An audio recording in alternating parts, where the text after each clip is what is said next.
Hi everyone, welcome back. This is part 2 of the annual strategic plan update. Again, we're dealing with chapter 10 here. There is a part 1, so make sure to go out and watch that before you continue on watching this one.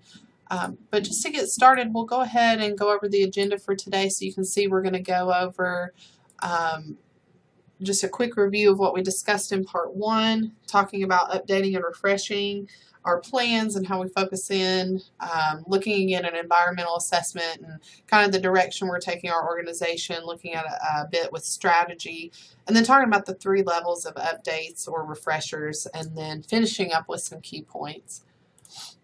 So the first question to ask is, when are the instances that we would need to update the strategic plan? And this is what we covered last time through the last part 1 video. So the first one was when we accomplished those goals that we set out to do. So we accomplished the things we needed to. The second was key leadership changes. So anytime we kind of have that turn in our more executive leadership roles, we may see a reason to update our strategic plan there.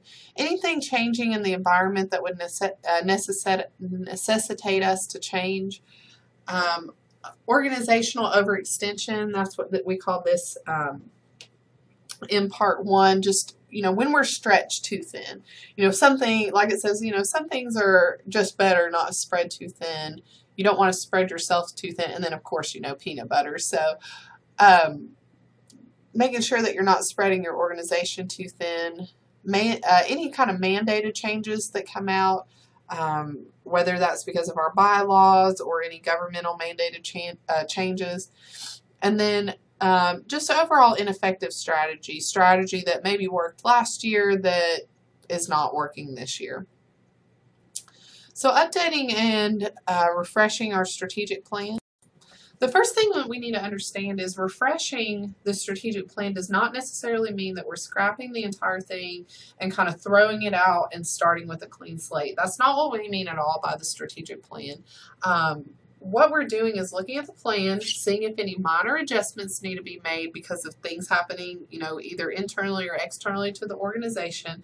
And just taking that moment in time to really think about what do we want to accomplish as an organization, gives us a chance to really re-examine and come back into touch with our mission statement and our whole purpose for existing. So, are we still doing the things that we said we needed to be doing as an organization? So we're kind of in this instance right here within this kind of purplish circle with strategic planning. When we talk about the update, we want to revise in light of our actual performance and any conditions changing out in the environment, looking for new opportunities and any new innovative ideas. So we've worked through, think of this in terms of your worksheets that you're completing through strategic planning process. We see phase 1 where we develop that mission, vision, and value statement. Phase 2, we're looking at objectives. Phase 3, we're looking at how we are going to achieve those objectives. Phase 4, how are we going to implement those? And then phase 5, how are we going to monitor those? So these are your worksheets almost verbatim of what you're creating for your project. We're looking here at these different components that we have to do, and all throughout each one of these phases, we're in this continual rotation of revising if we need to, looking where we need to make updates, being cognizant of the environment around us, and seeing where we need to make those changes. So we focus in on the annual update. The first thing we look at is just go all the way back to pre-planning. Do we have any changes or difficulties that we've encountered? And we really should use this time as we go back to the pre-planning stage to really start to deepen our organizational understanding of how we approach key issues. And it's a good time for us to make those really modest, more mid-course corrections and take what we've learned so far and how can we use that information to be just, a little bit better for our employees and better for our patients overall. So again, what do we do if there's no real significant environmental changes? Since we last looked at our environmental plan or our strategic plan, We make minor changes if necessary. If the strategy is still working, if the strategy is still relevant, there's no need to really, for lack of a better word, reinvent the wheel. We keep doing what we're doing. We keep doing what's working. So it's important to look at those different elements during our pre-planning phase. So as we move from pre-planning back out into the environmental assessment, so we're moving more into this phase 2 where we're setting our objectives. The thing that we want to be really cognizant of is, has anything changed since the last time we did the SWOT? Our strengths, weaknesses, opportunities, and threats. So we know our objectives and everything that comes after our objectives are based on what we discovered in our SWOT. What were our internal weaknesses that we need to work on, and what are the threats out in the marketplace that we need to be prepared for, and how can we utilize our internal strengths and make those play off the opportunities that exist out in the environment. So what I would really like to hear from you guys, and go ahead and post this out on the discussion board. We talked about some factors last time that can change since our last SWOT analysis, and just want to see what you guys think about what are those individual factors that we can kind of pick out that are subject to change, or that we see change most frequently since we did our SWOT analysis last time. And if you will, just go ahead and post those out on the discussion board. I'd be interested to see what you guys picked up on and what you were able to kind of glean from that last lecture that we had regarding that topic. So past the environmental assessment, the next thing we want to look at and be aware of is the organizational direction. So getting, like we said in our pre-planning phase, it gives us a chance to kind of get back in touch with our mission, vision, and values. So as we take that deeper look and make that deeper connection with our mission, vision, and values, understanding, is there really anything out in the marketplace that has changed in regards to our mission or our vision statement that would necessitate we need to change our mission and vision or change the direction that the organization is going? So a couple things in terms of organizational direction that I have listed here. Talk about mergers, which is, we're starting to see a huge curve shift in this area in terms of mergers and acquisitions. We're also starting to see a lot of closures across the board for these more smaller and unfortunately sometimes more rural hospitals. We see often those are starting to close a lot. In terms of mergers and acquisitions, in 2015, we saw about, we said there was a big curve shift in this area. We saw there's about $400 billion in agreements out there between those companies either merging or going through an acquisition. So the marketplace is getting smaller and smaller and smaller in terms of these more dominant players that are dominating the field and the environment out there. So we're seeing a huge pressure to kind of lay out what makes us different in the marketplace, and we can do that through more tactical techniques and balancing access, outcomes, and cost, and how all of those play off each other. If we increase access, that's going to increase our cost. What's that going to do to our outcomes, and how do we kind of keep these three things in balance and three things in harmony? So as we're going away from organizational direction, focusing more in on our strategy and the different strategies we came up with in our original strategic plan, and now that we're looking at them through our annual update or our annual refresh, and we're moving into stages 3 and 4 here. And if we don't notice any critical issues that has come up since our last review or our last refresh, this is an important moment in time or a phase in the process where we need to see if we're even meeting or working towards meeting those goals that we had originally set out. Are our strategies working? If not, maybe the goals are still good and the goals are still relevant and needed, but we need to work on revising the strategy. If we're not making any progression towards that goal, there's a break in the process somewhere, so we need to go back and look at our strategy and see what we need to do to modify and update it so that we can continue to work towards our overarching goal that we set out through the original plan. Now, if we do have new issues out there that we identified, this is a point in time where we do need to create those new objectives, and along with that are going to come new strategies, new action plans for a way to us to accomplish those new objectives that's set out. So we'll have to do a little legwork, a little team effort here to come up with those new objectives in relation to those new critical issues that we discovered. So I think this kind of does a really good job of laying out the different stages in strategic management process, and we've talked about each one of these throughout the semester, and I think this is a good tie-in of the information. So during strategy formulation, where we're working on how we're going to achieve those objectives, we're doing our research, we're integrating, that in with analysis, we're starting to make decisions, and we're taking the decisions we make, now we're putting them into play. We're starting to implement them. So we establish our objectives. We're going to devise the policies that's going to help us achieve those objectives. Now we're going to start allocating resources out. And then we move into the evaluation phase where we have these internal and external factors that we're going to look at to tell us, almost as benchmarks during this performance measurement piece, whether we are working towards and making positive trends towards achieving our objectives, or is it time to take some more corrective action? Do we need to dive into the process, see what's happened, understand the process so that we can make updates and revise it so we can start getting back on track to meet those benchmarks that we had set originally?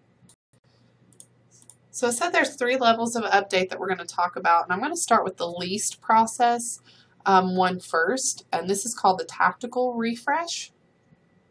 Now, like I said, there's 3 levels of refreshing your strategic plan overall, and it really depends on the level of change requirement. So in this tactical refresh, we as an organization, we're going to stay the course with our same mission statement, our same objectives, but we're going to make a couple minor adjustments in how we're going to go about implementing that strategy that we had designed.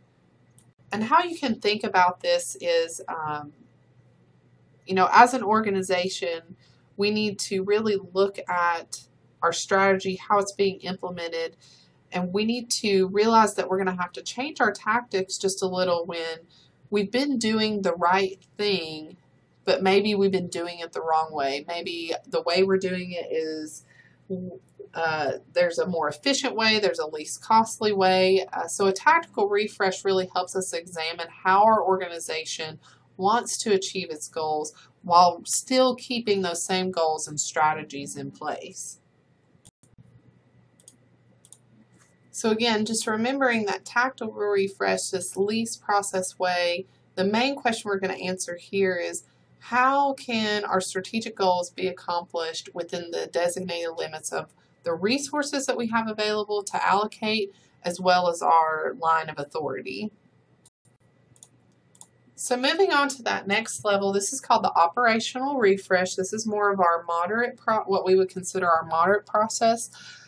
So this type of strategic plan refresh, this operational refresh, is often, we see this implemented when organizations, they're trying to keep the same mission statement, but they're moving into more of a new area or a new method of service line that they're going to be offering. So if you take, for example, the ETSU College of Nursing, several years ago, they used to offer a night and weekend program through their College of Nursing. They kept the same mission statement, which was educating and preparing future nurses, but this new venture kind of had this new method of service that they were going to offer in terms of their night and weekend program.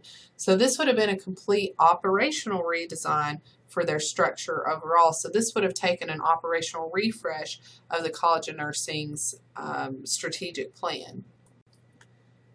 So moving from operational into our strategic refresh, this is our most process, our most intensive type of update or refresh level. So this is really, you can think of it as the most severe type of strategic plan refresh that we're going to see. And it's overall just going to require that we as an organization, we're going to have a fundamental transformation in the way we think about our organization's purposes and goals.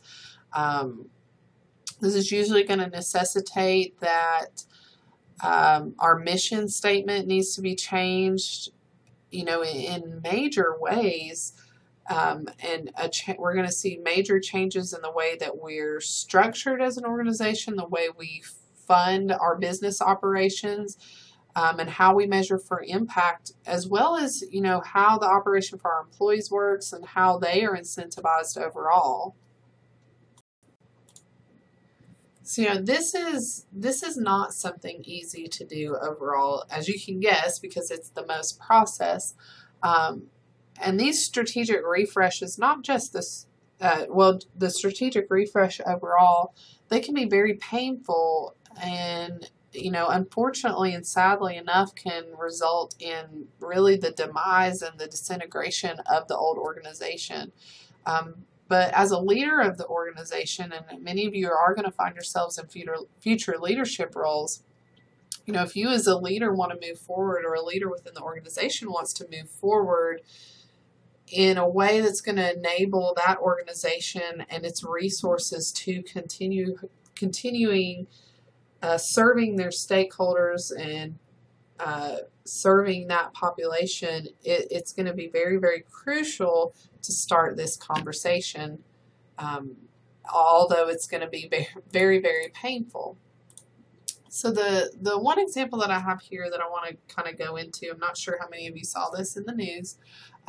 This was from October 2016. King University, right up the road from us, put out a press release saying that they were going to suspend admissions into their nursing program, and that they are going to close their Nashville area campus. This is what we would consider a strategic refresh. This is the most process. This is the most severe case. And I have it underlined here. The leaders of this organization realize they need a fundamental change in the way they're doing things, and potentially in their mission statement, because, as it says, King University owes it to their current and future students as well as their alumni. Alumni are a huge stakeholder in the operations of what goes on within King University. They owe it to them as well as their alumni to ensure the program reflects the excellence that is expected from all of King's academic offerings. So they've realized somewhere along the process they were not meeting their mission statement like they had intended, and so they had to pretty much put on the brakes. Let's take a huge step back and look at this. Do we need a fundamental change in our mission statement, or do we need a fundamental change in the way that we're conducting business activities? And the story is linked up here if you want to click on it and check it out a little bit more. It's a pretty interesting story, but it's a good case of something that would need a strategic refresh overall. So key points that you should get from not only this lecture, but the one that accompanies this part one. Just understanding strategic planning is it's not linear. It's it's a continuous loop. We continually have to work on strategic planning, and you can see, going back to the first couple of slides where we have this continuous loop, and we see this update and refresh all through the 5 different phases of strategic planning. It's going to be really important to integrate the strategic planning and the refresh with things we do on the financial side, things we do on the operational side, and how we implement different strategies that we come up with to make sure that they're still working and still relevant. And of course, financially speaking, we want to start this process early in our fiscal year so that we have that smoother integration with our financial planning. Guys, if you have any questions, feel free to call or email me anytime. Stop by the office and I'll be happy to help. Thank you.